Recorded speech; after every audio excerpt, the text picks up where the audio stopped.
नमस्कार प्रिय दर्शकों, जय श्री महाकाल। स्वागत है आप सभी का हमारे YouTube चैनल हिंदी एस्ट्रोलॉजी में। तो वृश्चिक राशि वालों, आपका भाग्य, रुपया, पैसा, घर परिवार सब कुछ बांध दिया है इस भयंकर आत्मा ने। आखिर आपके घर के ऊपर इस आत्मा को किसने भेजा है? आखिर कौन इस आत्मा के माध्यम से आपकी जिंदगी बर्बाद करना चाहता है? आज की वीडियो में सारी सच्चाई हम आपको बताने वाले हैं। साथ ही उस व्यक्ति का नाम भी इस वीडियो के अंत में आपको पता चलेगा। अगर आप आज की वीडियो को अंत तक देखेंगे तो आप अपने हर समस्या का समाधान जान लेंगे, क्योंकि काफी समय से आपको अपने घर में परिवर्तन महसूस हो रहे हैं। यह सब परिवर्तन इसी आत्मा की वजह से ही हो रहे हैं। अब दोस्तों, आगे भविष्य में और क्या नकारात्मक प्रभाव हो सकते हैं, जानने के लिए वीडियो अंत तक देखें। साथ ही भगवान आपको क्या संकेत दे रहे हैं ताकि आप संभल जाएं, उसकी भी बात आज की वीडियो में होगी। लेकिन महामूर्ख होगा वह इंसान जो आपकी वीडियो अंत तक नहीं देखेगा। इसलिए हमारा विनम्र अनुरोध है, थोड़ा सा समय निकालकर इस वीडियो को अंत तक जरूर देखें, क्योंकि आपको एक एक सावधानियां प्राप्त होगी। और वीडियो के अंत में 2 ऐसे उपाय हैं जो आपको इस आत्मा से मुक्ति का मार्ग दिखाएंगे। सर्वप्रथम, अगर आप भी माता हरसिद्धि के सच्चे भक्त हैं तो इस वीडियो को लाइक करके कमेंट बॉक्स में जय माता दी सच्चे मन से लिखें। दोस्तों, अक्सर हमारे मन में यह सवाल उठता है कि इस दुनिया में अगर भगवान है तो शैतान भी है क्या?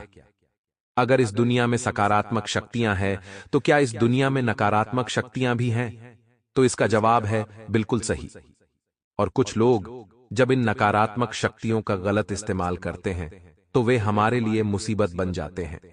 कई महीनों से आपके जीवन में अचानक से कई परिवर्तन देखे गए हैं, जिनके बारे में आगे हम बात करने वाले हैं। जैसे दोस्तों, आपका व्यापार काफी सालों से जमा हुआ था और बहुत अच्छा चल रहा था, लेकिन पिछले कुछ समय से ऐसा लग रहा है मानो किसी की बुरी नजर लग गई हो, मानो हमारे व्यापार पर किसी का बुरा साया पड़ गया हो। कोई एक ऐसा इंसान हमारे दुकान पर या हमारे घर पर आया जिसे हमारी सुख समृद्धि रास नहीं आई, जिसके बाद अक्सर ऐसे परिवर्तन देखने को मिले हैं जो आज से पहले नहीं देखने को मिले। फिर बात चाहे व्यापार की हो, वही बात नौकरी की भी हो सकती है। क्योंकि दोस्तों, जब हमारा बहुत अच्छा पैकेज होता है, बहुत अच्छी सैलरी होती है, हम महीने का बहुत अच्छा कमा रहे होते हैं, घर की जरूरतों को पूरा कर रहे होते हैं, तरह तरह की चीजें खरीद रहे होते हैं, तो सामान्य सी बात है लोगों की निगाहों में हम आ जाते हैं। अब किस व्यक्ति की कैसी सोच है यह तो नहीं समझा जा सकता, लेकिन दोस्तों, कई बार ऐसा हो जाता है कि कुछ लोग इतने नीचे गिर जाते हैं कि वे तांत्रिक क्रियाएं करने लगते हैं। उनका ध्यान भगवान पर से हट जाता है, देवी देवताओं पर से हट जाता है, और उन्हें काला जादू, तांत्रिक क्रिया, तंत्र मंत्र बहुत अच्छा लगने लगता है। आखिर ऐसा क्यों होता है? क्योंकि दोस्तों, ऐसे लोग काफी नकारात्मक प्रवृत्ति के होते हैं। जब भगवान इनका काम नहीं करते तो ये भगवान को छोड़ देते हैं। तो फिर इंसान से यह व्यवहार रखेंगे, यह तो बड़ी मुश्किल बात है। यह बात जो हम आपको आगे बताने जा रहे हैं, बहुत ध्यान से और गंभीरता से सुनिएगा, क्योंकि आज आपकी जिंदगी बदलने वाली है। आपको एक सही मार्गदर्शन प्राप्त होगा, जिससे आप अपनी सारी मुसीबतों का हल जान लेंगे। कई लोग दोस्तों तंत्र मंत्र के माध्यम से आत्माओं को बुलाने का भी प्रयास करते हैं। आपने देखा होगा, शास्त्रों में या अन्य ग्रंथों में ऐसा कहा जाता है कि इस संसार में कई ऐसी आत्माएं होती हैं जिनकी इच्छाएं अधूरी होती हैं, और समय के पहले अकाल मृत्यु हो जाने के कारण उन्हें इस संसार में भटकना पड़ता है। हम उन्हें देख नहीं पाते, उन्हें समझ नहीं पाते, उन्हें सुन नहीं पाते, लेकिन यह शाश्वत सत्य है कि अक्सर अकाल मृत्यु के कारण ऐसा होता है। जिन लोगों की अचानक दुर्घटना हो जाती है, जिन लोगों की अकारण मृत्यु हो जाती है, या धोखे से जिन्हें मार दिया जाता है, ऐसे लोगों की आत्माएं अक्सर अपना समय पूर्ण होने तक इस पृथ्वी पर ही विचरण करती रहती है, इधर उधर घूमती रहती है। और अक्सर इनके सामने खाना होता है, पीने को पानी होता है, लेकिन यह उन्हें ग्रहण नहीं कर सकते, उन्हें खा नहीं सकते, उन्हें पी नहीं सकते, जिस वजह से भूख की वजह से यह बहुत परेशान रहते हैं। अब सीधी सी बात है, अगर आपकी कोई इच्छा हम पूरी करेंगे तो हमारा आपके ऊपर एहसान रहेगा। आगे कुछ भी काम हमको पड़ेगा तो आप हमें याद करेंगे, और ऐसा ही लोग तंत्र मंत्र करके करते हैं। उन्हें पता होता है कि यह आत्माएं भूखी है, इन्हें खाने को भोजन चाहिए, पीने को जल चाहिए, जो साधारण रूप से उन्हें प्राप्त नहीं हो सकता, लेकिन तंत्र विद्या करके उन्हें प्राप्त कराया जा सकता है। तो कुछ लोग इस तरह की तांत्रिक क्रियाएं करते हैं, जहां पर यह आत्माओं के लिए कुछ ऐसी विद्याएं करते हैं जिससे कि यह उन आत्माओं को अपने अधीन कर सके। ये बहुत सारे तंत्र मंत्र के टोने टोटके करते हैं, जिसमें एक साथ 100 से 1000 आत्माओं को भी अपने वश में किया जा सकता है। और जब यह उन आत्माओं के राजा, जिन्हें प्रेत राज कहा जाता है, उन्हें अपने वश में कर लेते हैं, या यूं कहे तो उन्हें जब अपने आलिंगन में ले लेते हैं, या जब उनकी इच्छा पूरी कर देते हैं, तो जितनी भी आत्माएं उनके अधीन होती है, वो सब उस व्यक्ति की गुलाम हो जाती है। अब वो इंसान जो चाहे वो उस आत्मा से करा सकता है, क्योंकि उसने उस आत्मा की भूख पूरी कर दी, या उस आत्मा की जो भी जरूरत थी वो अपनी तंत्र विद्या से वो पूरा कर दिया। तो कुल मिलाकर सभी जितनी भी आत्माएं हैं, उन सभी पर उसका अधिकार हो गया। अब वह एक छुटकी बजाते अपना काम निकलवा सकता है। कुछ लोग समय के साथ तांत्रिक क्रिया में इतने माहिर हो जाते हैं। तो दोस्तों, हम आपको एक बात यह समझा रहे हैं कि आपको डरना नहीं है, घबराना नहीं है, लेकिन सत्य को स्वीकार भी करना है। अब उस इंसान के पास में ढेरों आत्माओं की पावर है, मतलब जो वो करना चाहे वो कर सकता है।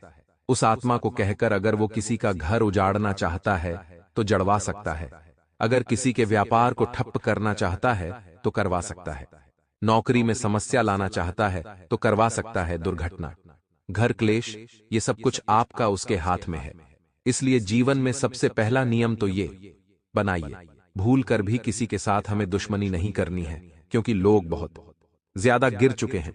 हो सकता है वो इंसान आपके सामने बहुत अच्छा हो, उसकी पर्सनैलिटी बहुत अच्छी हो, लेकिन पीठ पीछे क्या पता वो काली विद्याओं का सहारा लेता हो। यह बहुत गंभीर चर्चा हम आपके साथ कर रहे हैं। इस वीडियो को अंत तक देखिएगा। आज आपको वह ज्ञान मिलने वाला है जो आज से पहले आपको पता भी नहीं होगा। इस वीडियो के माध्यम से आपकी समस्याओं का समाधान आपको प्राप्त होगा। अगर आपने वीडियो को यहां तक देखा है तो लाइक करते रहिए और अंत तक वीडियो के साथ बने रहे। अब दोस्तों, मान लीजिए किसी तरह या फिर जाने अनजाने में किसी व्यक्ति ने तांत्रिक क्रिया करी और आत्माओं को अपने वश में कर लिया, और वह आपको अपना सबसे बड़ा दुश्मन मानता है। तो हो सकता है वह आपके घर की खुशियों को बर्बाद करने के लिए उस आत्मा को आपके घर में भेजें। अब जैसे ही वह नकारात्मक शक्ति आपके घर में आएगी तो सामान्य सी बात है, घर का माहौल बिगड़ेगा। किस तरह बिगड़ेगा? जैसे कि घर में मकड़ियों के बहुत सारे जाले होने लगेंगे। आप चारों ओर देखेंगे तो बहुत ज्यादा मकड़ी के जाले आपके घर में हो रहे हैं, और ऐसे नकारात्मक पक्षी जो शक्ल से भी गंदे लगते हैं, जिनका आचरण भी गंदा होता है, ऐसे नकारात्मक पक्षी आपके घर में बहुत ज्यादा आने लगेंगे। जैसे चमगादड़ हो गया या अन्य जो भी नकारात्मक पक्षी है, वह आपके घर के आसपास या घर के ऊपर मंडराने लगेंगे। इसी के साथ दोस्तों, आप खुद महसूस करेंगे कि मैं जो अक्सर शांत रहता था, मैं जो अक्सर सभी पर दिल रखता था, मेरा घर वालों पर से विश्वास उठ रहा है। बात बात पर मुझे गुस्सा क्यों आ रहा है? अपने हाथों आप अपने काम बिगाड़ लेंगे। आप किसी को भी खरी खोटी सुनाकर उसके साथ व्यवहार बिगाड़ लेंगे। आप अपने नौकरी पेशा जीवन में अपने बॉस के साथ भी व्यवहार बिगाड़ सकते हैं। तो यह चीजें अक्सर हमारे जीवन में जब होती हैं तो संकेत असामान्य होते हैं, क्योंकि जो भी हो रहा है वह आज से पहले नहीं हुआ। तो हो सकता है किसी दुश्मन ने करा हो या फिर करवाया हो, तो यह किसी आत्मा का प्रभाव भी हो सकता है। अब उसे काटना कैसे है, उसका समाधान कैसे करना है, वह आगे वीडियो में हम आपको बताने जा रहे हैं। थोड़ा सा समय निकालकर वीडियो के साथ अंत तक बने रहिए। अब दोस्तों, जब भी कोई इंसान हमारे घर में किसी आत्मा को भेजता है हमारा अहित करने के लिए, हमें बर्बाद करने के लिए, तो क्या वह आत्मा आसानी से हमारे घर में प्रवेश कर लेगी? उसके भी दो कारण होते हैं। पहला तो आपके घर में बहुत ज्यादा स्वच्छता रहती है। आपके घर में लोग मांस मदिरा का सेवन करते हैं। आपके घर में महिलाओं का सम्मान नहीं होता। बहुत ज्यादा ऊंचे स्वर में बात होती है। गाली गलौज होता रहता है। झूठे बर्तन यूं ही छोड़ दिए जाते, उन्हें समय पर धोया नहीं जाता। शाम के समय झाड़ू निकाली जाती है, और साथ ही साथ घर के सदस्य एक दूसरे का ही गलत सोचते हैं। तो ये आपके घर में अगर होता है तो यह उस आत्मा के लिए सीधी एंट्री है, क्योंकि ऐसे घर कभी भी सकारात्मक नहीं हो सकते। ऐसे घर नकारात्मक ही रहेंगे और ऐसे घरों में वह आत्मा सीधे रूप से प्रवेश ले लेगी। अब दूसरा दोस्तों, मान लीजिए आपका घर साफ सुथरा रहता है। आपके घर की जो भी महिलाएं हैं वह सुबह समय पर उठकर झाड़ू पोछा सही समय पर कर देती हैं। अब गोमूत्र का समय समय पर छिड़काव करते रहते हैं। घर में सुबह शाम दिया बत्ती होती है। भगवान की वंदना अर्चना होती है। हनुमान जी का चित्र आपके घर में लगा हुआ है या फिर महिलाओं का आपके घर में सम्मान होता है। आप एक दूसरे के साथ प्रेम मोहब्बत से रहते हैं, तो ऐसे घर में पॉजिटिव एनर्जी यानी सकारात्मक ऊर्जा निवास करती है। तो वहां पर उस आत्मा का आना लगभग असंभव सा हो जाता है। लेकिन फिर दोस्तों, जो हमारा दुश्मन है वह थोड़ी बहुत छोटी मोटी तांत्रिक क्रिया करके हमारे मन का भटकाव करता है। जैसे कि उस दिन हम मंदिर नहीं जा पाते, कोई ऐसे काम में फंस जाते हैं, तो आप भी सोचते हैं कि एक दिन मंदिर न जाने से क्या होगा, तो इसका बहुत बड़ा प्रभाव आपके जीवन पर पड़ जाता है। उसके बाद आपके मन को और भटकाया जाता है। थोड़ा बहुत गुस्सा आपको दिलाया जाता है जिससे आप घर में लड़ाई कर लेते, तो यह मौका बन जाता है उस आत्मा के लिए आपके घर में प्रवेश करने का। तो सबसे पहला नियम आपको बनाना है कि रोजाना मंदिर जरूर जाना है। देखिए, मंदिर जाने से भगवान मिले या ना मिले, लेकिन सकारात्मक ऊर्जा जरूर मिलती है, और वही सकारात्मक ऊर्जा ईश्वर के तौर पर हमारे मन में निवास करती है। मंदिर जाने का उद्देश्य हमेशा भगवान को पाना होता है, लेकिन साथ में इससे हमारे अंदर बहुत पॉजिटिव एनर्जी आती है। साथ ही साथ जिन लोगों ने भी हनुमान चालीसा पढ़ी है, उसमें एक चौपाई उन्होंने जरूर पढ़ी होगी जिसमें हमें यह सुनने को मिलता है, भूत पिशाच निकट नहीं आवे, महावीर जब नाम सुनावे। यानी जो इंसान रोजाना अपने घर में नित्य हनुमान चालीसा का पाठ करता है या मंदिर जाकर हनुमान चालीसा का पाठ करता है, कोई भी बुरी आत्मा उसका बाल भी बांका नहीं कर पाती। कोई भी दुश्मन उसके घर पर नकारात्मक शक्ति नहीं छोड़ पाता, और हमेशा वो इंसान हनुमान जी के संरक्षण में हर प्रकार के भूत पिशाच से बचा हुआ रहता है। जो दुश्मन उसके ऊपर तंत्र मंत्र करवाता है वो उल्टा उसी के ऊपर आ जाता है। दूसरा नियम तो आपको यह बनाना है, और तीसरा नियम, घर में साफ सुथरा माहौल रखें, कलेश न करें, महिलाओं का सम्मान करें, तो आपका जीवन सुखमय चलता रहेगा। दुश्मन लाख प्रयास कर लेगा आपको बर्बाद करने की, लेकिन वह कर नहीं पाएगा। अब आप कहेंगे, गुरुजी, यह सब तो हम ध्यान रखेंगे आगे से, लेकिन अब भी जो हमारे घर में हो रहा है उसकी काट क्या है, उसका निवारण आखिर क्या है? बहुत गंभीर बात करने जा रहे हैं। वीडियो को बिल्कुल अंत तक देखिएगा। दोस्तों, कई बार क्या होता है, हम कुछ ऐसे लोगों से आगे बढ़ जाते हैं जो हमें आगे बढ़ते नहीं देख सकते, लेकिन हम सफल होना चाहते हैं और मेहनत हम भरपूर करते हैं तो हमें रिजल्ट मिलेगा। हम सफल होंगे तो जाने अनजाने में वह लोग हमें दुश्मन मानने लगते हैं कि इससे तो अब रास्ते से हटाना है, ये बहुत आगे जा रहा है। तो एक तो यह कारण होता है कि दुश्मन आपके खिलाफ हो जाता है। दूसरा, मान लीजिए आप बहुत सारे लोग परिवार में रहते हैं, आप किसी के लिए कुछ लाए, किसी के लिए नहीं लाए। ऐसा लगातार आपने कहा तो भी वो इंसान मन ही मन आपके लिए विरोधाभास रखने लगता है, और धीरे धीरे यही चीज बड़ी दुश्मनी का रूप ले लेती है। तो आस पड़ोस वालों से भी कभी कभी छोटी छोटी बातों पर लड़ाई झगड़ा हो जाता है, कभी पानी की बात पर, कभी किसी अन्य बात पर, तो वहां पर भी जाने अनजाने में वो इंसान फिर हमें उसकी आंखों का कांटा समझने लगता है। अब इन सभी लोगों के बीच में से कौन वो इंसान है जो तांत्रिक क्रिया करने में माहिर है? आगे उसका नाम हम आपको बताने वाले हैं, ताकि आप उस इंसान से जरा बचकर रहे, क्योंकि आपका रुपया पैसा, कारोबार, नौकरी धंधा, परिवार, स्वास्थ्य, शादी विवाह, सब कुछ बांध दिया है आत्मा ने, और बहुत प्रयास करने के बावजूद आपको फल नहीं मिल रहा, रिजल्ट नहीं मिल रहा। तो दोस्तों, जीवन में आपको इतना ध्यान रखना है कि बेवजह किसी से दुश्मनी नहीं लेनी है। किसी को आगे रहकर सॉरी बोलना पड़ रहा है, माफी मांगनी पड़ रही है, तो हम छोटे नहीं हो जाएंगे। इससे हमारे रास्ते का एक कांटा ही खत्म होगा, तो कभी कभी झुकने में भी फायदा होता है। इतना ध्यान रखिएगा, क्योंकि हमें जीवन में बहुत आगे जाना है और दुश्मनी लेकर हम आगे नहीं बढ़ सकते। हमें सबका प्यार लेकर आगे बढ़ना है। हमें किसी के अंदर कोई कमी नहीं निकालनी है और कोई खुद में कमी बता रहा है, यानी कोई आप में कमी बता रहा है तो उस कमी को स्वीकार करना है। उस व्यक्ति से चिढ़ना नहीं है, इतना ध्यान रखें।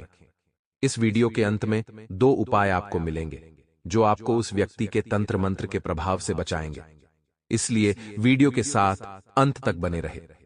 आइए बात करते हैं आखिर क्या नाम है उस व्यक्ति का जिसने आपके घर में आत्मा को छोड़ा है, जो आपके पीछे हाथ धोकर पड़ा है।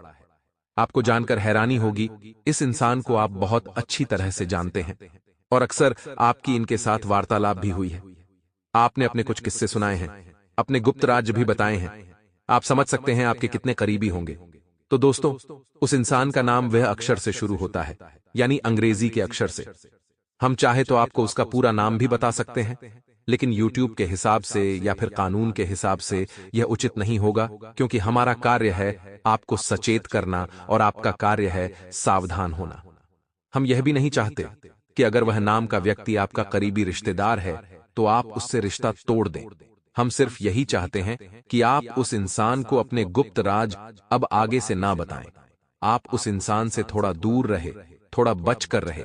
अगर वो आपसे जुड़ना चाहे तो आप कोई बहाना बना करके वहां से चले जाइए, क्योंकि हो सकता है वही वो इंसान है जो आपका करीबी रिश्तेदार है, आस पड़ोस का व्यक्ति है, नौकरी में सहकर्मी है या फिर व्यापारिक कंपटीशन है।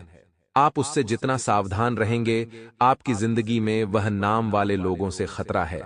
उससे जितना बचकर रहेंगे, आपके लिए उतना ज्यादा अच्छा रहेगा। बाकी किस्मत आपकी है और उस किस्मत को अच्छा बनाना है या बुरा, यह भी आपके हाथ में है। कोशिश यही करनी है 4 दिन के जिंदगी में 2 दिन हमारे पक्ष में रहेंगे और 2 दिन हमारे खिलाफ में रहेंगे। जब 2 दिन अच्छे चल रहे हो तो घमंड मत करो, किसी को छोटा मत समझो, सभी को बराबर समझो, सभी के साथ एक जैसा रहो और जिंदगी को जिंदा दिली के साथ बिताओ। और जब 2 दिन आपके खिलाफ हो, बहुत बुरा समय चल रहा है, हर तरफ से असफलता, हर तरफ से नाराजगी, हर तरफ से मुसीबत आ रही है, वहां खुद में धैर्य रखो, वहां खुद में धीरज रखो, पेशेंस रखो, क्योंकि वहीं पर आपको शांति से काम लेना है, क्योंकि यह वक्त भी चला जाएगा और आपका अच्छा समय जरूर आएगा। इसलिए दोस्तों, आगे 2 उपाय हम आपको बताने जा रहे हैं। यह दोनों ही उपाय आपकी हर मुसीबत का समाधान करेंगे और उस आत्मा के प्रभाव से आपको बचाएंगे। इसीलिए हमारा आपसे विनम्र अनुरोध है, थोड़ा सा समय निकालकर आप वीडियो के साथ बिल्कुल अंत तक बने रहे। सनातन धर्म में AUM का सबसे ज्यादा महत्व है। घर के मुख्य द्वार पर AUM का प्रतीक चिन्ह लगाने से घर में नकारात्मक ऊर्जा कभी प्रवेश नहीं करती है। इसके साथ ही घर के सभी सदस्यों को अभिमंत्रित ताबीज धारण करना चाहिए।